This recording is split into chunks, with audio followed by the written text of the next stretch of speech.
first thing that all women should know is the importance of washing your face before you go to bed.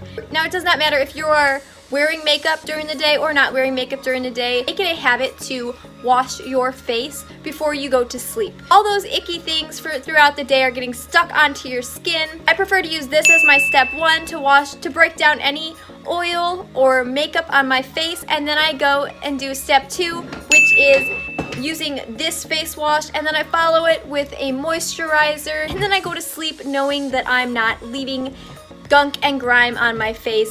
I do this no matter how tired I am. I make it an effort, so I encourage you to make it an effort. Wash your face. Second thing that all women should know is the dangers of the blue light emitted through your devices, your TV, your cell phones, your iPads, your whatever, any device. It emits a blue light. It disrupts that deep sleep pattern, that deep sleep that we want to get into when we are trying to get our beauty sleep. That is when our bodies recover, and when we are disrupting that, we are not allowing ourselves to get into that deep beauty sleep. And we all know that 10 minutes of scrolling can easily turn into 2 hours of scrolling, and before you know it, it's 3 a.m. and you're still stuck looking on Instagram, scrolling through your news feed, trying to see who's posting what in different parts of the world. What I do is, about an hour before bed, I just read a good old-fashioned book. I don't use my devices. All of my devices get turned off, and I go to sleep. And I find that I fall asleep a lot easier, and I stay asleep a lot easier. You are just a screen junkie, and you absolutely cannot avoid looking at your phone screen, or you need to get something done on your computer or your tablet, then I recommend buying a pair of blue light blocker glasses. These are a good affordable pair right here. They're available on Amazon. I will link them below. No, I am not affiliated in any way, shape, or form. I'm just trying to help a sister out. So do your eyes a favor and either minimize your screen time before you go to bed, or buy those blue light glasses, or do both, because we want that beauty sleep, ladies. Third thing all women should know is start making the effort to brush your hair out. Then you jump into the shower, shampoo it, and then when you put the conditioner in through it, you want to take a wide tooth comb and comb through it so that it detangles anything, so that it minimizes having to detangle anything when you jump out of the shower, and makes styling time a lot easier. The fourth thing that all women should know is to rinse your hair out with cold water when you're in the shower. It does your hair so much good. It seals the hair follicles, it creates a nice healthy shine, and it stimulates your scalp as well, so that it promotes hair growth. For number 5, we're going to stay in the shower for a minute. The fifth thing that all women should know is to turn down your shower temperature. Hot water strips your skin of all those oils. So what I prefer to do is to turn my shower temperature down so it's still comfortable to stand in, but it's a lot cooler than standing in a hot shower. The sixth thing that all women should know, and I've talked about this in a few other videos, is the beauty of heatless hairstyles. Heatless hairstyles are my favorite. I will probably mention these 1,000 more times in 1,000 more videos if I make 1,000 more videos. Heatless hairstyles are my absolute favorite go-to hairstyles to do. 1, because they're easy, 2, because they don't damage hair the way heat styling tools do. So I prefer to jump out of the shower and let my hair air dry.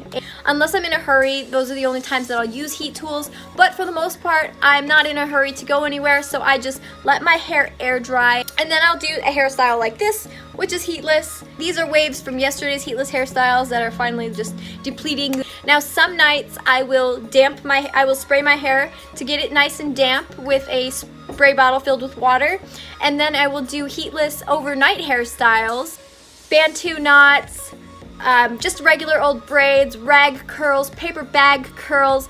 Straw curls I can't do quite yet because my hair is really short. You can also do overnight heatless hairstyles if you take a shower at night and you put your hair in that style and you let it dry overnight, and then take it down in the morning, and it will just create these beautiful luscious waves or curls where it looks like you put a ton of effort into your hair, but all you did was sleep on it. And the best part is you didn't have to use one single heat tool on it. I mentioned these boards before. I will link them down below again, but check out my Pinterest boards for ideas for heatless hairstyles and overnight heatless hairstyles, because heat tools are very damaging to your hair to use all the time. Take it from me, I went through high school using heat tools all the time, and I didn't use any type of protective serums, and it damaged my hair very bad. And speaking of heat serum. This brings me to the 7th thing that all women should know, which is the importance of heat protectant serums. This just creates a shield over your hair and it decreases the amount of damage on your hair. It also helps cut down on frizz, cut down on static, and it just creates an overall nice sheen. I have a few friends of different ethnicities that also use this serum as well, but I recommend that you just go to Sally Beauty Supply. Most of the women that work there know what they're talking about, know the products that they're selling very well, so they can maybe point you to something that will work for your hair type and your hair texture. The 8th thing that all women should know, and I've mentioned this before, moisturize daily, 2 times a day to be exact. Once in the morning and once at night. Especially in these colder months where it gets a little bit drier. I've mentioned in this video up here what I use to make my nighttime moisturizing concoction. Moisturizing your skin is just so important and people don't talk about it enough. They always mention to moisturize your face, but moisturize from the neck down. That is so important. Keep your skin moisturized and healthy. Trust me, in these colder months, you will thank me for reminding you so many times to moisturize your skin twice a day. 9th thing that all women should know is the importance of knowing your sizes. Know your sizes, ladies. Know your proper sizes. Know your pant size, your underwear size, your bra size, your shirt size, your dress size. Know your sizes, because if you are wearing clothes that are too small on you, you can look very uncomfortable and feel very restricted in movement and feel very uncomfortable sitting down. Likewise, you don't want to wear clothes that are too big on you because you can look like you are swimming in them and they can just look baggy. So find out what works for your body, what looks flattering on you, what do you feel your best in. It doesn't matter what size your waist is, not everything is going to look flattering on you, not everything you're going to feel your best in. So I recommend 2 things to do so that you look and feel your best. I did this a couple of years ago. It has helped shopping trips go by a lot quicker and easier,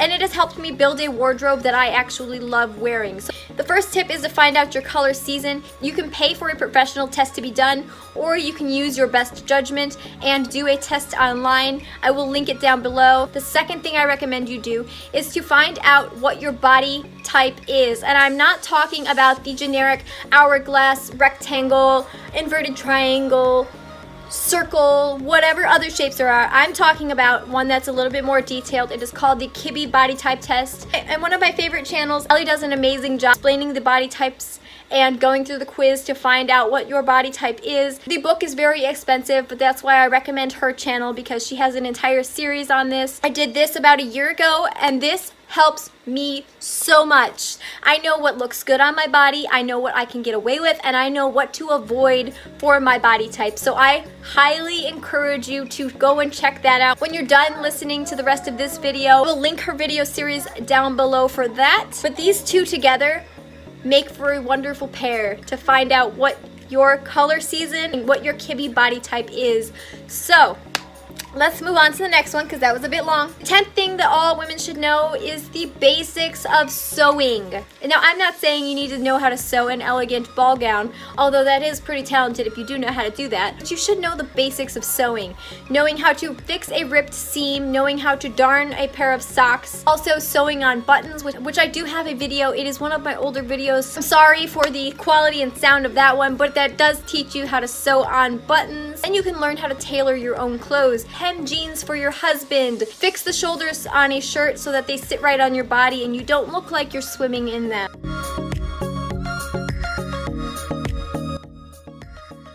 I have this one right here that Cole gifted to me a few years ago on my birthday. You can also use a hand sewing machine. I will link the sewing machine and hand sewing machine down below. They are pretty inexpensive. A tailor is great, but what about those times when you're in a pinch and you can't afford a tailor? Or what if you have to leave to go to a wedding on a Sunday and the tailor isn't opened? This is where knowing the basics of sewing come into play. So learn how to sew, ladies. Number 11. To learn the basics of cooking and baking. You do not have to be a professional chef on an episode of Hell's Kitchen in order to know how to cook your family a good home-cooked meal. Likewise, you don't have to be a professional pastry chef with your own dessert show on Food Network in order to know how to bake your family a scrumptious dessert to enjoy after that home-cooked meal. I took home ec in middle school and high school, and I was able to learn a lot of cooking and baking also from my mother. But if you didn't have that opportunity, please do not worry, friend. It is 2019, almost 2020, and we have the beautiful internet. So YouTube, Food Network, cooking blogs, Instagram, basically everything online, Pinterest, those are all your best friends when it comes to learning the basics of cooking and baking and learning how to make simple, delicious meals and desserts from scratch. I will link some of my older videos down below. They do include some basic cookie recipes and dessert bread recipes. So check those out and try them. If you liked this video, please hit the thumbs up, leave me a comment, and subscribe with the notification bell so that you don't miss my next video. I am off to go and bake some oatmeal cookies. I will see you next time.